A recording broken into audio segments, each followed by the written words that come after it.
Het monument aan het bolwerk in Dokkum staat er al haast 20 hier. Maar de burgerslachtoffers moesten het tot nu toe dwaan met een algemene tekst. Daarin stie dat er zandje mensen omkaan wienen. Voor mijzelf ook heel verbazingwekkend. Ik ben hier vaak genoeg geweest in het verleden. En altijd zeg ik gewoon zandje stierven.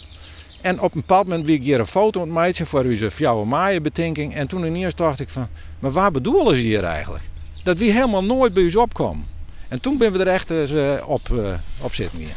En ze vregen de 18-jarige Marissa Kikstra om dat nou eens uit te zoeken. Ik heb een vraag gekregen om 17 oorlogsslachtoffers te zoeken. En ik heb hier in het archief een aantal brieven mogen lezen tussen de ontwerper en tussen de oorlogscommissie in 1947. En vanuit daar ben ik verder gaan zoeken naar de namen. En zo'n makkelijke opdracht wie dat nog net. Maar liefst 30 uur wie Mariska in het streekarchief te vinden. Om alle boanen trot te spitten.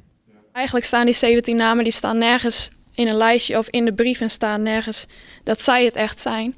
Dus vanuit allerlei boeken en brieven heb ik ze één voor één bij elkaar geraapt eigenlijk.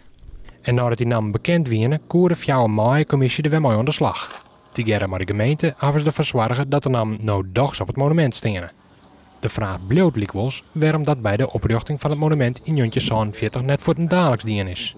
Wij denken dat de commissie die in 1947 toen dit monument maken is, daar wie, dat die tocht had, als wij hier al je namen del zetten, dan krijgen we al je ruzies van waar wel en waar net. Want dat wie natuurlijk na de oorlog een beetje een vage zaak van waar wie nou een oorlogsslachtoffer en waar net. Maar met hulp van Marissa is dat dus nou dogs uitzocht. En ze is er wakker grutskop dat de namen nou een plak kregen hebben. Nou, ik voel me eigenlijk wel heel erg vereerd dat door mijn werk de monumentplaat vervangen is.